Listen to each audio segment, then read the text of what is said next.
하나님의 말씀은 로마서 9장 1절부터 3절 말씀 보시겠습니다.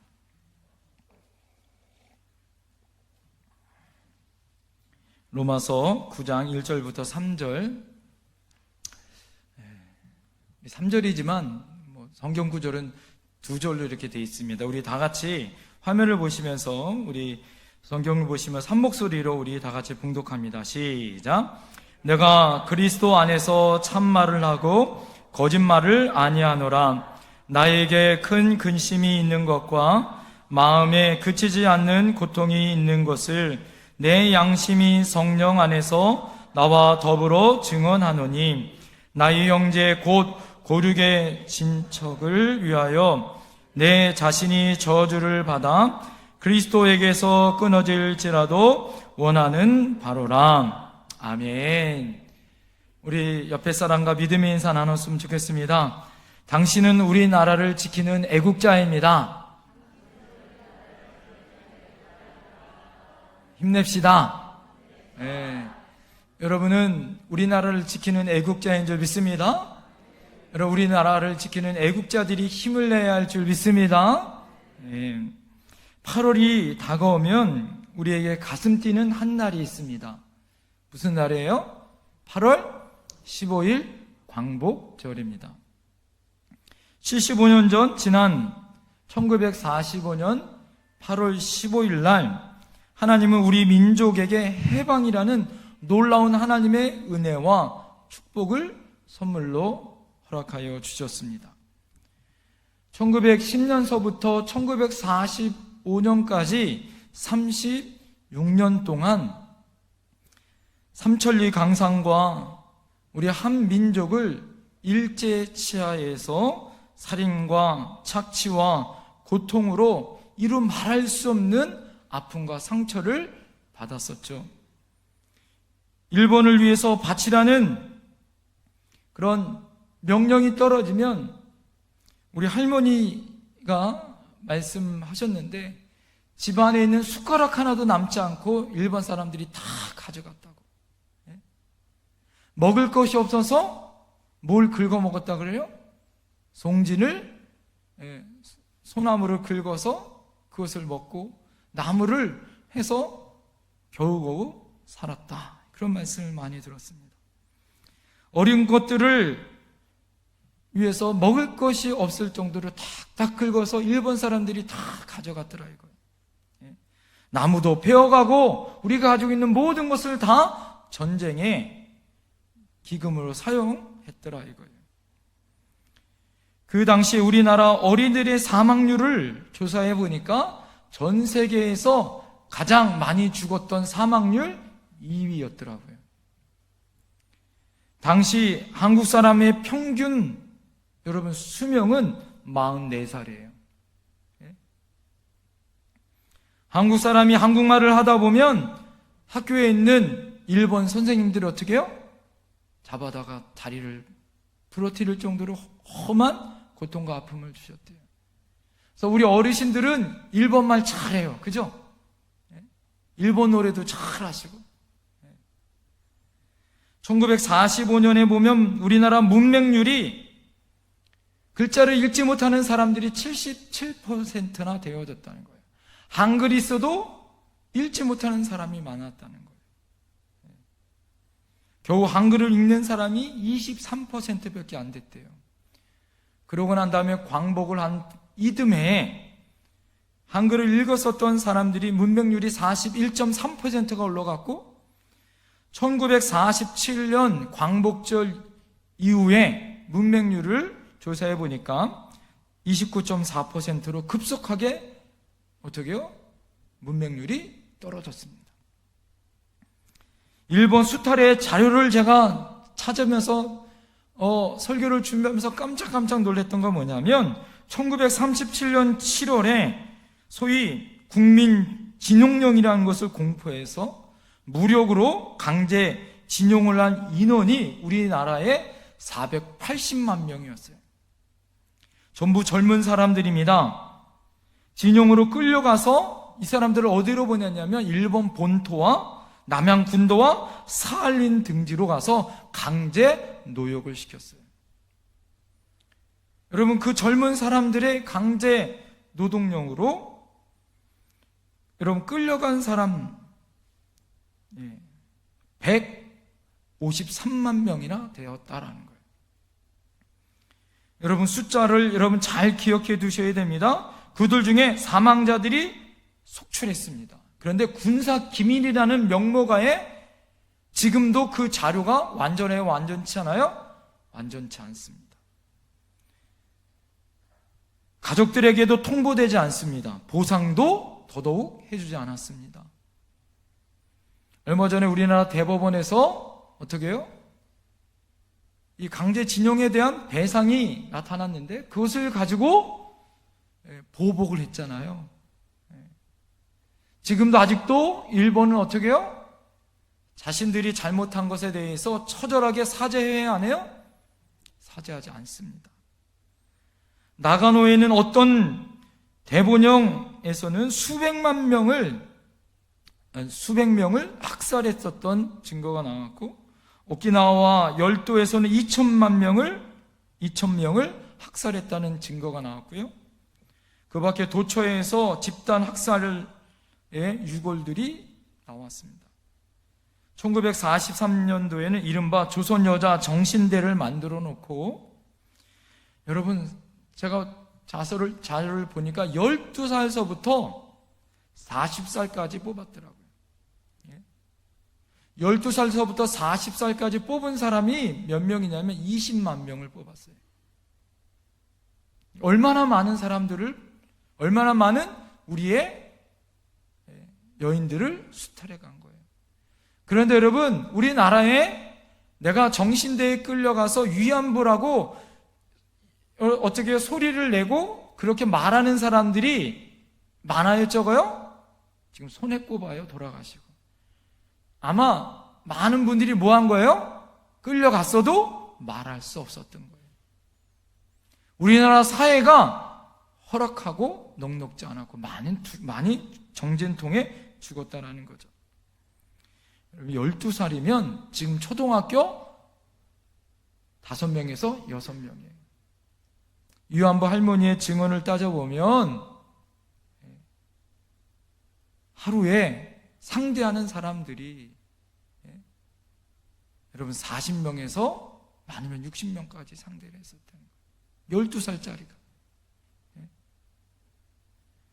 그런데도 아직도 사죄하지 않아요. 아직도 일본은 우리는 그런 일이 없었다라고 얘기합니다. 1944년도에 징용제가 실시되어서 21만 명의 한국 청년들이 강제 징집을 받았어요. 강제로 군대로 끌려갔단 말이에요. 중국 전선에 투입되어져서 21만 명 중에 살아온 사람이 겨우 5만 명이에요. 나머지 16만 명은 죽었어요. 어디로 되어졌는지 행방불명입니다. 얼마나 여러분 마음이 아파요. 우리의 조상들, 여러분 우리의 형제 자매들, 만약에 우리 자식이 그렇게 끌려가서 소리 소문 없이 죽거나 오지 못했다고 생각을 해보세요. 얼마나 마음이 아플까요? 왜 그랬습니까? 힘이 없어서 그렇습니다. 나라도 있고, 여러분 나라는 세 가지가 있어야 된다고 늘 이야기하잖아요. 땅이 있어야 하고, 국민이 있어야 하고, 뭐가 있어야 돼요? 주권이 있어야 돼요. 우리나라 땅도 있었습니다. 국민도 있었습니다. 뭐가 없었어요? 주권이 없었어요. 힘이 없었어요. 그러니까 어떡합니까? 남이 전쟁에 끌려가서 총알 맞아요. 죽는 거예요. 재료되는 사과와 보상도 못 받았습니다. 모든 자유와 모든 주권을 빼앗긴 채 독재보다 더 험악한 전제 정치의 희생양이 되어졌어요. 특히 기독교는요, 기독교 말살 정책을 취했습니다. 1943년도에 여러분 우리 성결교단은 더 심하게 탄압을 받아서 교단을 강제로 어떻게 해산시켜 버렸어요. 1945년도에 다시 이 교단이 다시 환원되기 전에 2년 동안은 어떻게 됐냐면 강제로 일본이 기독교 말살 정책으로 우리 교단을 해산시켜 버렸어요. 그리고 380명을 죽여 순교시켰습니다. 왜요? 천황보다 하나님을 믿는다고요. 우리 교단의 중생, 성결, 신유, 재림, 천황을 바라보고 천황을 섬기는 것이 아니라 다시 오실 주님, 만왕의 왕이신 주님을 기다리는 재림 신앙 때문에 우리 교단을 더욱더 큰 핍박으로 교단을 해체해버렸어요. 그러므로 여러분, 기독교는 탄압과 말살의 대상이 되었단 말입니다. 그때 모든 것을 선악간에 하나님은 아신 줄 믿습니다. 430년 동안 이스라엘 백성의 울부짖음을 들으시고 여러분, 모세를 통하여 출애굽하는 해방을 주셨던, 엑소더스 하나님 앞에 해방을 시켰었던 하나님이 1945년 8월 6일 날 9시 15분에 심판의 하나님이 어떻게 하셨어요? 일본 히로시마와 나카사키에 어떻게 했습니까? 미 29기 비행기가 원자폭탄 3발을 떨어뜨렸습니다.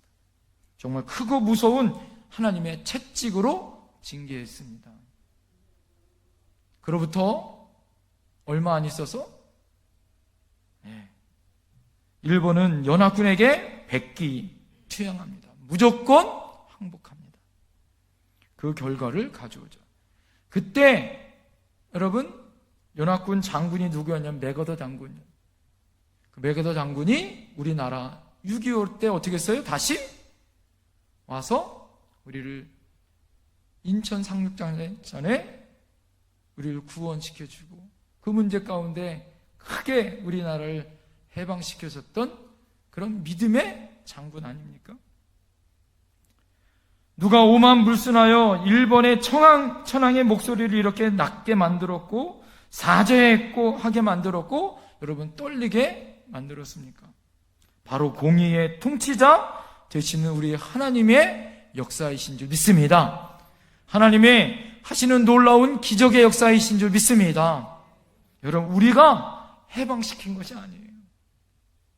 하나님의 강권적인 역사로 우리는 해방된 줄 믿습니다. 힘이 없었습니다. 우리가 해방시킬 수 있는 능력이 없었어요. 역사의 수레바퀴를 운행하시는 그분, 하나님의 역사로 우리는 해방된 줄 믿습니다. 할렐루야.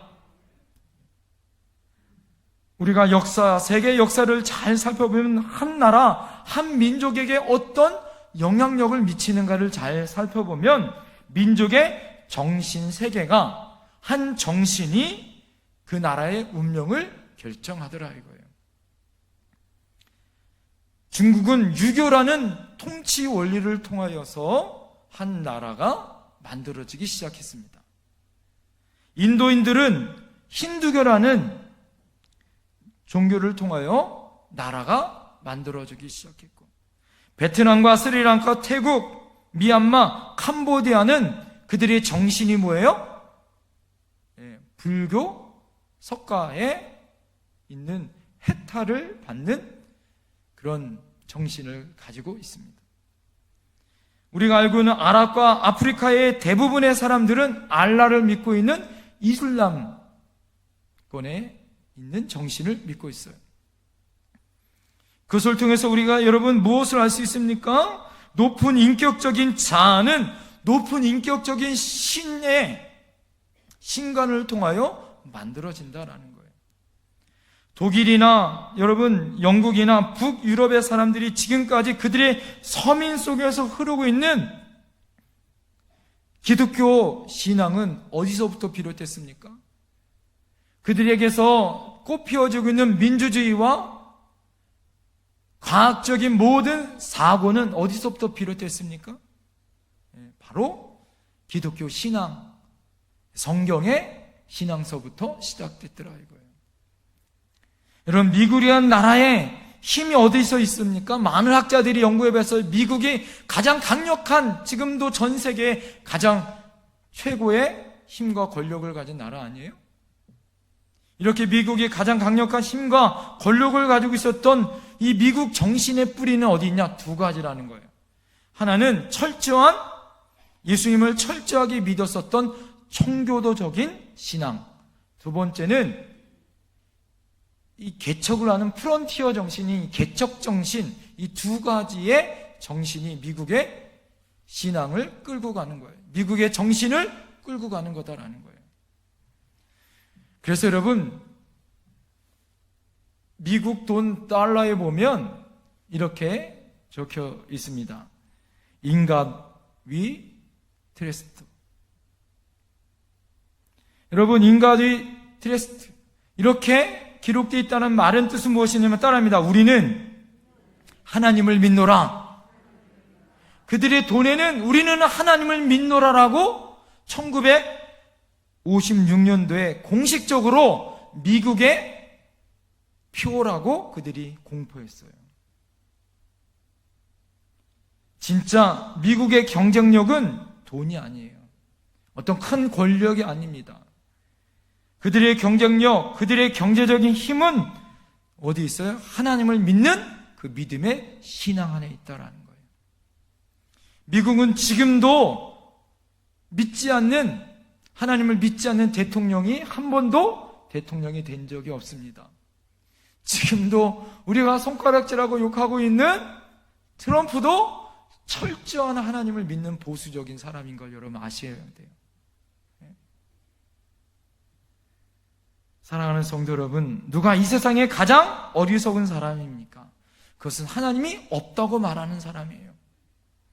시편 14편 1절에 보면 어리석은 자는 그 마음에 이르기를 하나님이 없다 하도다, 이렇게 얘기하고 있어요. 하나님이 없는 인생, 하나님을 모르는 인생은 가장 불행한 인생이더라 이거예요. 그러므로 여러분, 우리의 소망은 돈에 있지 않습니다. 권력에 있지 않습니다. 여러분, 지식에 있지 않습니다. 오직 창조주 하나님만이 우리의 희망인 줄 믿습니다. 한 개인도 그렇지만 한 민족도 하나님을 믿는 그 신앙 안에 있어야 우리 민족의 소망이 있는 줄 믿습니다. 할렐루야. 그래도 여러분, 우리 민족은 하나님의 은혜 가운데 이렇게 발전할 수 있었던 것, 여러분, 우리 민족을 사랑하시는 하나님의 믿음의 신앙에 뿌리를 내렸기 때문인 줄 믿습니다. 복음이 이 땅에 뿌려져 여러분, 우리나라가 계몽되어지고 근대화되어지고, 여러분, 우리나라의 말인 한글이 성경을 통하여 하나님의 말씀을 통하여 전파되어졌고, 우리 모든 심령들을 새롭게 변화시킨 줄 믿습니다. 정말 한국교회가 여러분, 우리 민족이 새롭게 변화될 수 있었던 것, 우리 대한민국이 기독교회가 들어온 지가 135년이 되어졌어요. 모든 종교도 그렇습니다. 모든 종교는 발달의 과정이 있어요. 크게 세 가지의 과정을 통하여 발달의 과정이 있습니다. 처음의 단계는 포교의 단계입니다. 1885년 4월 5일 날 부활주일 오후에 인천항에 운둔의 나라인 조선 땅에 한 젊은이가 그리스도의 복음을 들고 들어옵니다. 언더우드 선교사입니다. 1885년에 들어오셔서 1888년까지 3년 동안 사역을 하셨어요. 여러분, 그때 기록을 살펴보면 그때 3년 후에 하나님 앞에 세례받은 인원이 우리나라에 25명밖에 없었습니다. 그런 이후에 1907년 평양의 장대현 교회에 놀라운 성령의 기름 부음의 역사가 있었어요. 그리고 1922년도에 기독교인의 숫자가 몇 만이 되냐면 23만 명으로 기하급수적으로 늘어나요. 여러분, 이때 모든 백성들이 하나님 앞에 기도하고 외쳤던 말이 있었어요. 따라합시다. 100만인 구령운동. 우리나라 모든 백성 중에 100만 명을 하나님 앞에 구원시켜달라고 기도했습니다. 여러분, 그 후에 얼마 안 있다가 뭐가 터졌냐면 6.25가 터졌어요. 6.25가 터지고 난 다음에 그때 하나님 앞에 기도하였는데, 그 우리나라에 엄청난 고난과 어려움이 있었지만 그 6.25를 통하여 우리나라가 기독교 인구가 어떻게 해요? 100만 명이 넘었어요. 할렐루야. 우리의 상처가 아픔이 있었지만 오히려 이것을 통하여 하나님의 복음이 전파되어지고, 북한의 믿음의 백성들이 어디로 내려왔어요? 남한으로 내려와 그리스도의 복음이 전파되어지기 시작했습니다. 그래서 어떻게 되어집니까? 남한은 하나님을 믿는 하나님의 백성의 나라가 되어졌고, 북쪽은 하나님을 믿지 않은 공산의 나라가 되어진 거예요. 여러분, 두 번째, 하나님이 우리에게 신앙의 단계 가운데 신앙의 부흥의 단계를 우리나라에게 주셨습니다. 우리가 알다시피 1960년대와 1980년대는 우리나라가 가장 강력하게 그리스도의 복음이 전파되어지고 부흥되는 시기였어요. 여러분들도 대부분 다 그때 은혜 받으셨죠? 아마 다 그때 은혜 받으셨을 거예요. 우리나라에 십자가만 꽂으면 교회가 그때는 막 부흥하고 막 몰리기 시작했던 때예요. 기도원도 막 차고 넘치고. 여러분, 그때는 일제강점기가 끝나고 그때는 하나님의 말씀이 전파되어지는 복음을 전하는 집회가 사경이라는 것을 통하여 강화되어졌습니다. 그런데 60년대, 80년대는 복음의 메시지가 틀려졌어요. 그때는 개인적인 체험들, 또 주관적인 하나님의 말씀을 가지고 어떻게 해요? 하나님의 복음의 강력한 부흥의 말씀이 전파되어졌습니다. 저도 개인적으로는 그때 하나님의 은혜를 받았어요. 어렸을 때죠. 근데 어렸을 때 저는 은혜 체험을 했어요. 그때 당시. 하나님의 은혜로. 1980년대에 여러분, 그때 하나님의 기름 부으심으로 우리가 그때 외쳤었던 1922년도에 외쳤었던 100만 명이 그때 몇 만이 됐을까요? 1000만 성도가 되어졌어요. 할렐루야. 하나님의 부흥의 역사인 줄 믿습니다. 그런 다음에 세 번째 이 기독교의 성장의 단계가 있습니다. 그것은 무엇이냐? 제자 훈련의 단계예요. 여러 가지 신앙의 훈련을 통해서 나의 삶 가운데 이제 믿음의 영향력을 전하여지는 시대가 도래되어졌다라는 거예요. 지금도 우리 한국교회는 이 세 번째 단계에 들어섰고, 많은 성도들 한 명 한 명이 나의 삶 가운데 그리스도의 영향력을 전해야 되는 그런 사명과 그런 책임이 있다는 걸 여러분 믿으셔야 할 줄 믿습니다. 지금쯤 좋은 그리스도인의 크리스찬인 정치 지도자들이 나와야 되는 거 아니겠어요? 우리는 여러분 장로님 두 분의 대통령도 맞이한 적이 있습니다. 그런데 선한 영향력을 미쳤냔 말이에요. 한국 정치를 여러분 잘 보면 하나님의 은혜 가운데 예수님의 제자로 선한 영향력을 미치는 정치 지도자와 정치인들이 지금 나오고 있느냐?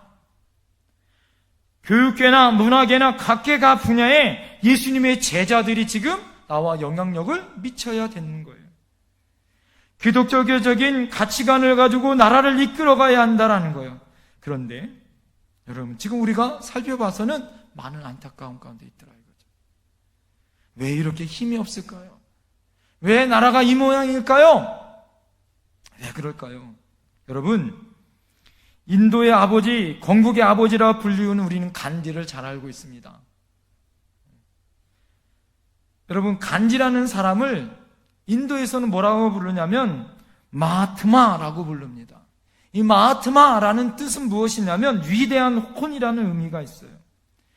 여러분, 인도에서는 간디를 어떻게 바라보냐면 그 사람을 태양 같은 존재다, 위대한 혼을 가지고 있는 정신적인 지주다, 그를 그렇게 바라봅니다. 그래서 많은 사람들이 인도에 가면 간디의 무덤을 간다라는 거예요. 간디의 무덤에는 리즈가시라는 화강암으로 그의 비석이 써 있다고 합니다. 그 비석 안에는 뭐라고 써 있냐면 7가지 사의 악이 새겨져 있다고 해요. 간디가 말하는 7가지 사의 악을 여러분 잘 살펴보십시오. 첫 번째는 원칙 없는 정치, 두 번째는 노동 없는 부, 셋째는 양심이 마비된 쾌락, 네 번째는 도덕적 가치 없는 지식, 다섯 번째는 도덕성 없는 상업, 여섯째는 인간성 없는 자연과학. 여러분, 7번째가 중요한데 7번째는 자기 희생 없는 종교, 이렇게 이야기합니다. 여러분, 우리나라 사회의 현실과 지금 간디가 말하는 사회의 7가지 악을 잘 살펴보면 어쩜 그렇게 깊은 통찰력을 가지고 지금 우리 현 시대를 꿰뚫고 있는지를 우리가 바라볼 수 있더라 이거죠. 사회학이 첫 번째 원칙이 무엇이에요? 원칙 없는 정치예요. 즉 우리의 현실이 아닌가요? 또 마지막, 자기 희생 없는 종교. 자기 배만 채우기 위하여 자기만을 생각하고 이기적이고 기복적인, 결코 한 민족, 한 세계, 한 사회를 책임지지 못하는 그런 교회의 모습을 바라보고 있더라 이거죠. 여러분, 희생 없는 종교는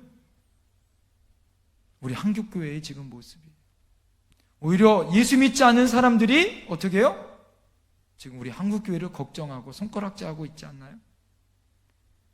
저는 여러분, 우리 한국교회가 새로워져야 한다고 생각합니다. 할렐루야. 다시 성경적으로 기독교 신앙의 본질로 돌아가야 할 줄 믿습니다. 교회가 이 나라와 민족에게 선악영향을 미치는 자리에 서야 할 줄 믿습니다. 그럼 어떻게 해야 할까요? 어떻게? 오늘 여러분 2가지를 말씀드리려고 합니다. 따라합니다. 우리는 뜨거운 신앙의 애국심을 가져야 한다. 오늘 여러분 본문에는 사도 바울이 간절한 소원으로 하나님께 기도하는 장면이 나옵니다. 사도 바울이 자기 종족을 향하여, 이스라엘 민족을 향하여 구원시켜달라고 간절히 기도하는 장면이에요. 오늘 여러분 본문을 잘 살펴보세요. 여기 1절에 나에게 큰 관심이 있는 것과 마음에 지치지 않는 고통이 있는 것을 내 양심의 성령 안에서 나와 더불어 증언한다고 말하고 있어요. 그리고 큰 근심과 고통이 바로 자기 형제 곧 고륙 친척을 위한 것이라고 말하고 있습니다.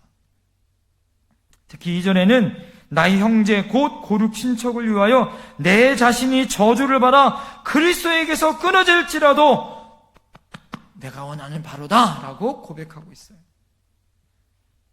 나는 죽어도, 나는 저주받아도 내 나라, 내 민족은 하나님께 구원받고 싶다. 그것을 간절히 바라고 소망하는 거예요. 오늘 여러분, 바울 사도가 저주라는 말을 원어로 살펴보니까 아나데마라는 말이에요. 아나데마라는 말은 뭐냐면 멸망과 심판, 하나님이 저주 가운데 지옥으로 끌려가는 그런 고통, 그 고통을 이야기하는 거예요. 나는 지옥으로 끌려가도 내 나라, 내 민족은 어떻게 해요? 구원받았으면 좋겠습니다. 그것이 바울 사도의 기도였습니다.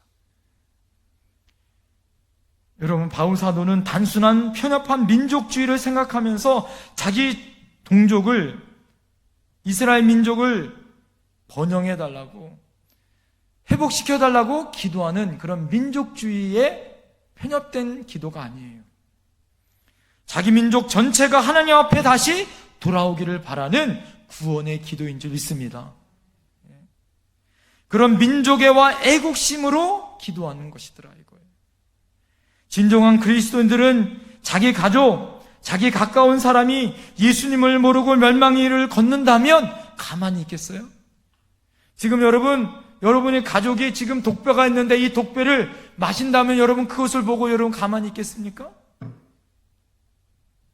지금 이 나라의 민족이 멸망을 당하고 죽게 되어지고 하나님 앞에 회개하지 않고 나쁜 길로 걸어가는데 여러분, 우리가 가만히 있겠냔 말이에요.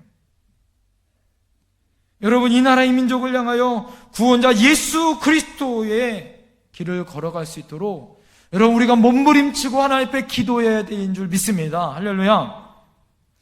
바울만이 아니었습니다. 모세 또한 그렇게 기도했습니다. 이스라엘 백성이 시내 산에서 금송아지를 만들었고 보이지 않는 하나님을 향하여 대항하며 금송아지를 섬겼어요.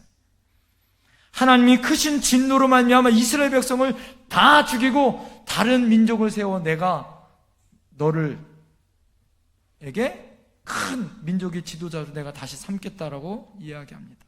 그럴 때 모세가 하나님을 향하여 어떻게 해요? 옷을 찢고 죄를 뒤집어 쓰고 하나님을 향하여 두 손 들고 기도합니다. 오 하나님, 이 백성의 큰 죄를 범하였습니다. 이제 이 백성의 죄를 사하여 주옵소서. 그렇지 아니하시면 원하건대 주께서 거룩하신 생명책에 내 이름을 지워버리게 하여 주옵소서. 아마 모세가 기도했던 그 기도를 아마 바울 사도도 똑같이 나는 지옥에 갈 정도로 내 민족을 구원시켜달라고 같이 기도했던 것 같습니다. 구약의 대표적인 모세와 신약의 대표적인 바알만 그랬느냐? 예수님도 마찬가지예요.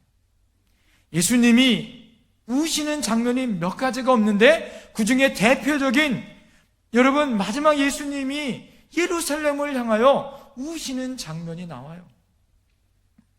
누가복음 19장 41절에 42절서부터 가까이 오사 성을 보시고 우시며 이르시되 너도 오늘 평화에 관한 일을 알았더라면 좋을 뻔하였거니와 나는 지금 내 눈에 숨겨졌도다. 여러분, 예루살렘 민족을 바라보면서 예루살렘에 살고 있는 곧 죽게 될 영혼들을 바라보면서 예수님이 눈물을 흘리셨어요. 여러분, 예수님은 온 인류를 구원하기 위해 만왕의 왕이신다. 그분 여러분 유대인의 몸으로 왔다고 편협한 민족주의로 눈물을 흘리신 거였을까요? 그게 아니다 이거예요. 예수님 역시 어떻게 해요? 이스라엘 민족을 사랑하는 인간의 몸을 빌어왔지만 그 나라와 그 민족을 사랑하는 민족애와 어떻게 해요? 그 민족을 사랑하는 하나님의 애국심이 여러분 있으셨다는 걸 믿으셔야 할지 믿습니다. 여러분, 우리 민족이 그리스도에게로 돌아와 죽음에서 생명으로 옮길 수 있다는 것은 그냥 되는 것이 아니라 여러분 신앙적인 애국심이 있어야 한다는 거예요. 할렐루야. 간혹 어떤 사람들이 자기 정치의 성향을 가지고 반대편에 있는 사람을 비방합니다. 나는 보수다, 나는 진보다.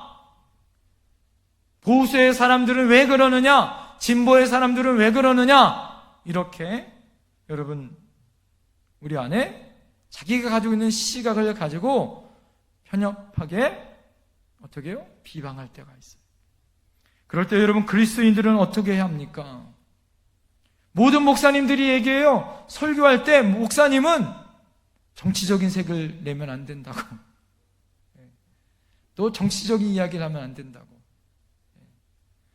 여러분, 그런데 중요한 것이 있어요?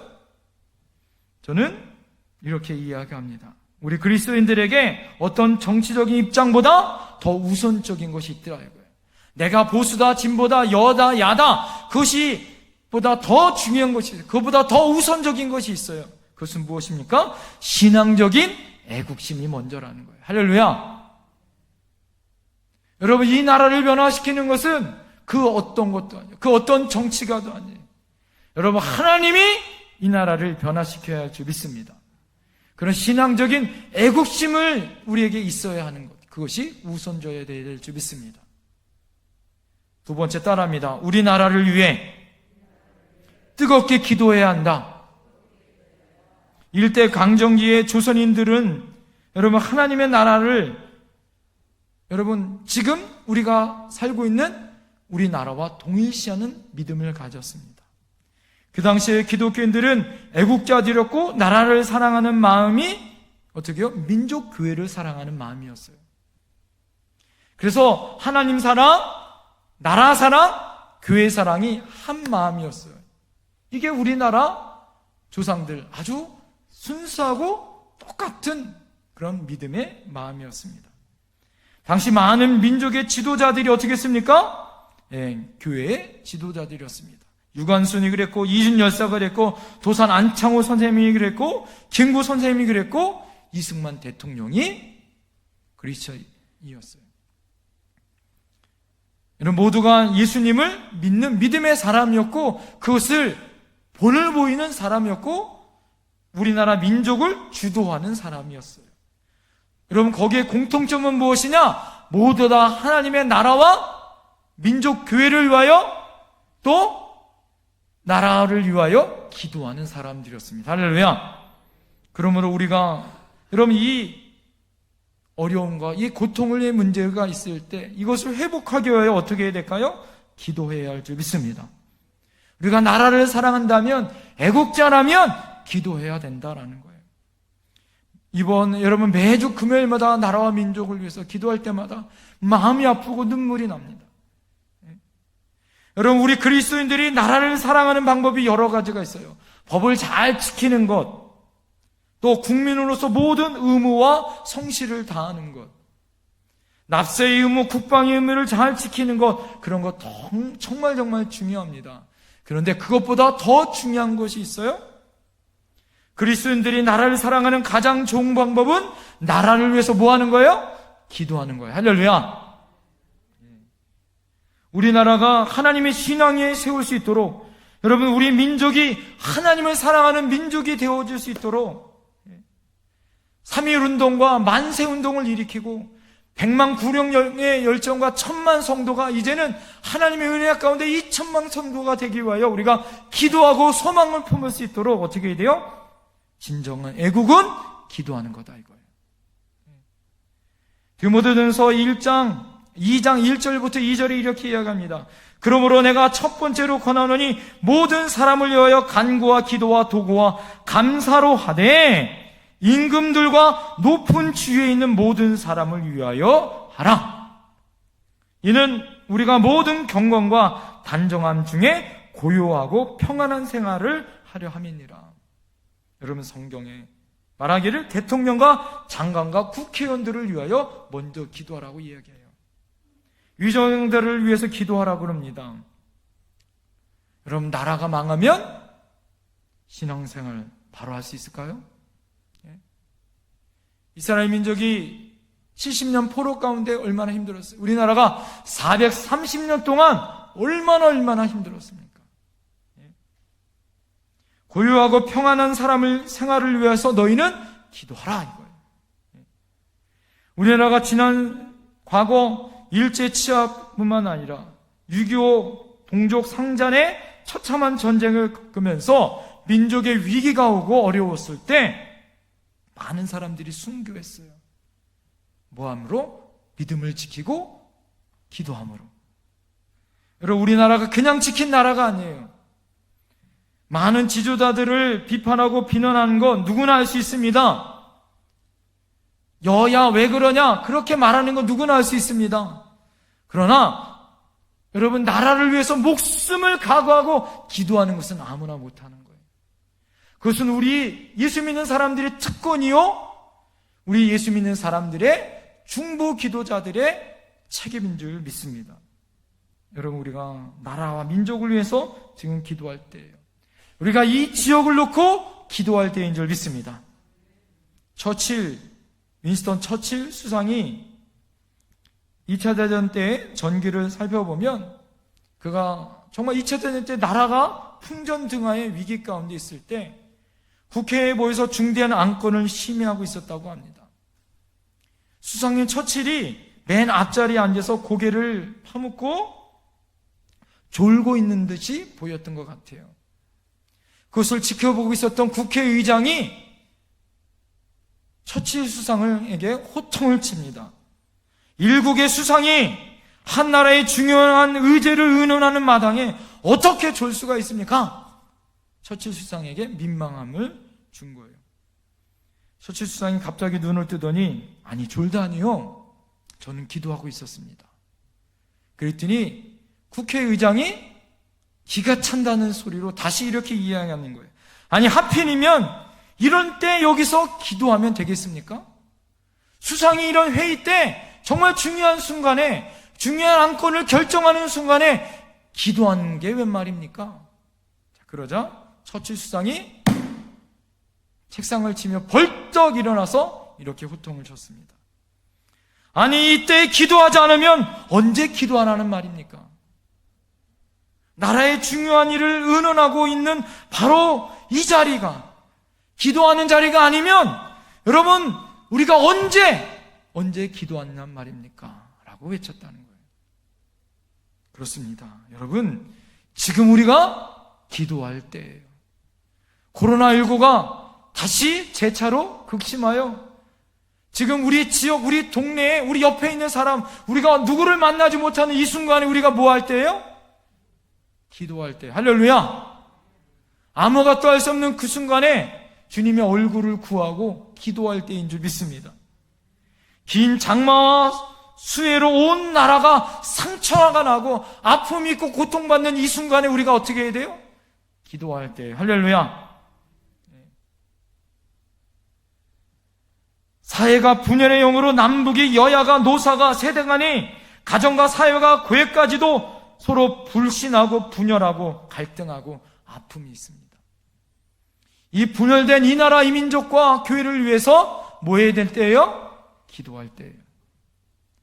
계속되는 하나님보다 더 높아지는 것들이 얼마나 극심해져요. 그것이 어떻게 되어 법으로 만들어지고 있습니다. 포괄적 차별금지법이 선포되어지고 있고요. 서울 퀴어 축제가, 코로나19 사태가 온 나라가 개개인이 지금 떨어지고 막 그래야 하는데, 서울 퀴어 축제가 동성애 축제 아니에요?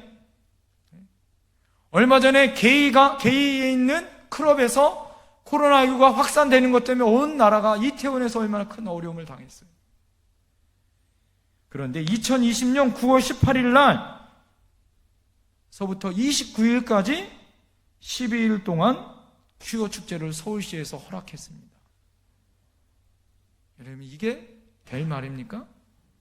오늘 여러분 제가 예배를 마치고 여러분 우리 밴드에다가 국민청원 반대 서명을 올릴 거예요. 여러분 다 올려서 반대 서명해 주시기 바랍니다. 여러분 코로나의 흐름을 잘 보셔요.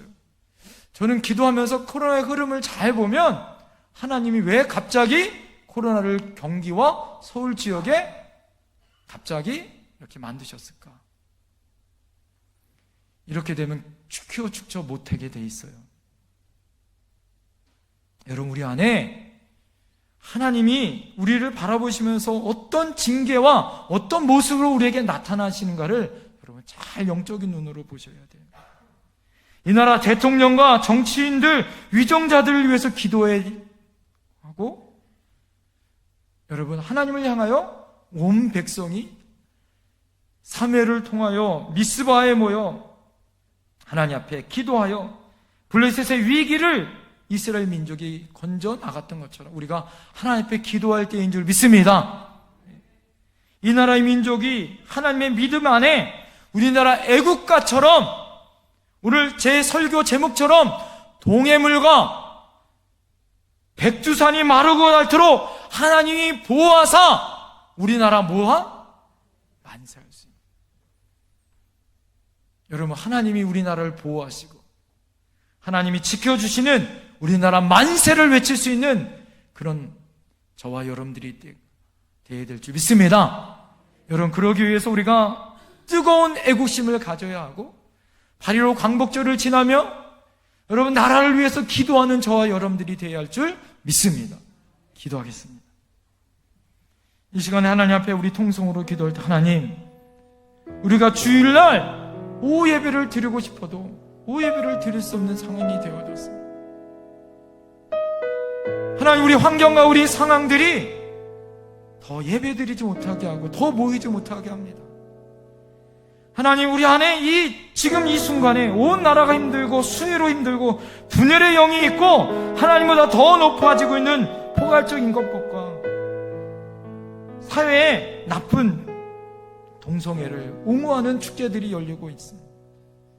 세상의 인권이라고 이야기하면 하나님의 법보다 우선되어지는 잘못된 시간들, 잘못된 것들이 많아지고 있습니다. 정치인들이, 예수 믿는 정치인들이 목소리를 내지 못하고 있고 사회에 있는 많은 사람들이 소리를 내지 못합니다.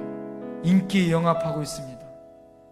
하나님, 오늘 사울이 그렇게 기도한 것처럼, 모세가 그렇게 기도한 것처럼, 하나님, 나는 내 생명책에 이름이 지워지고 나는 지옥에 갈지라도 이스라엘 민족이, 하나님의 백성이 돌아오게 하여 주시옵소서. 뜨거운 애국심을 갈게 하여 주시옵소서. 뜨겁게 기도하게 하여 주시옵소서. 이 나라의 민족을 불쌍히 여겨 주시옵소서. 코로나19로 힘들어하고 우리 지역까지 침범한 코로나19가 물러가게 해달라고. 지금은 중요한 때요, 비상의 때요, 기도할 때인 줄 믿고 기도하게 하여 주시옵소서. 우리 주여 삼창하며 간절히 기도합니다. 주여, 주여, 주여. 하나님, 우리를 불쌍히 여기소서. 이 나라의 민족을 향하여 하나님 앞에 기도할 때, 하나님께 부르짖을 때, 하나님 앞에 나갈 때 늘 믿사오니 뜨거운 신앙의 애국심을 가지고 기도하게 하여 주옵소서. 뜨겁게 기도하는 민족 되게 하여 주옵소서. 뜨겁게 하나님 앞에 나갈 수 있는 저희들 되게 하여 주시옵소서. 새롭게 변화되게 하여 주옵시고 새롭게 하나님의 말씀으로 변화시킬 수 있는 저희들 되게 하여 주시옵소서. 아버지 하나님의 믿음으로 하나님이 우리에게 허락하셨던 믿음, 이 나라의 민족이 구복하고 회개할 수 있게 하여 주옵소서. 기도하는 나라 되게 하시고 기도하는 민족 되게 하여 주옵소서.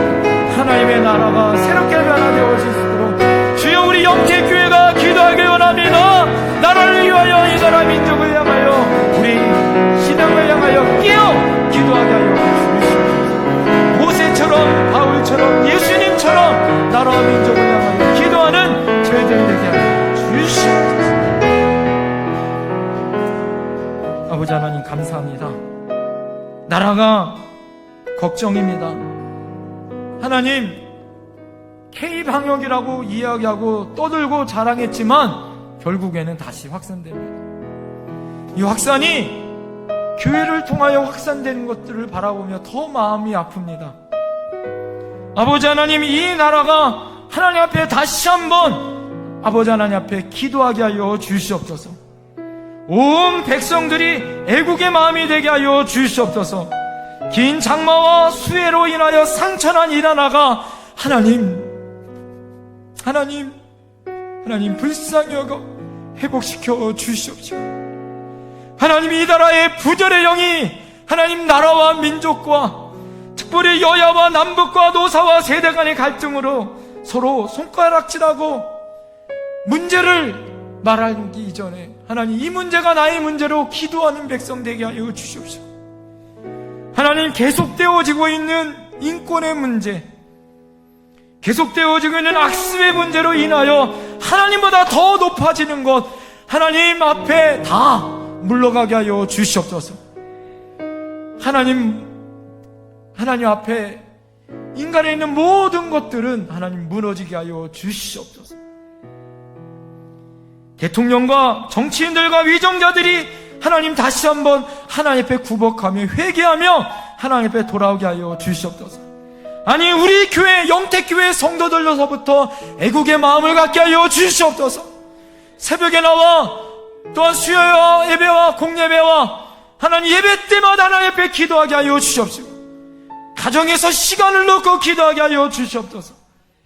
뜨겁게 기도하는 나라, 기도하는 민족은 하나님 멸망하지 않습니다. 윈스턴 처칠이 말한 것처럼 나라가 어려울 때 이때 기도하지 않으면 언제 기도합니까? 하나님, 6.25 이후에 이때만큼 어려운 적이 있었습니까? 하나님, 이때 교회가 일어나야 할 줄 믿습니다. 믿음의 백성이 일어날 줄 믿습니다. 영택교회여 일어날지어다. 기도의 백성들이여 일어날지어다. 하나님, 일어나 기도하게 하여 주시옵소서. 그 능력의 주님을 찬양하며 예수님 이름으로 기도합니다.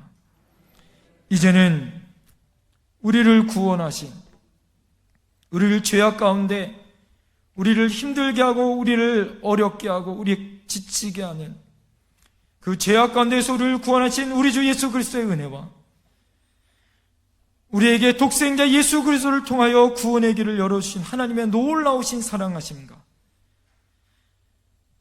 성령님의 감동으로 인하여 코로나19로 인하여 긴 장마와 수해로 인하여 우리 안에 두려움과 걱정과 아픔의 상처와 불신과 다툼과 어려움에 있는 이 세대 가운데 인권으로 인하여 사회 악법을 결정하고 그것을 행하려고 있는 이 나라 위에 하나님의 공의와 하나님의 말씀이 선포되어지기를, 성령님의 감동이 함께 하시기를 지금부터 영원까지 우리 사랑하는 성도들과 가정과 사역에 함께 하시기를 간절히 축원드려옵나이다.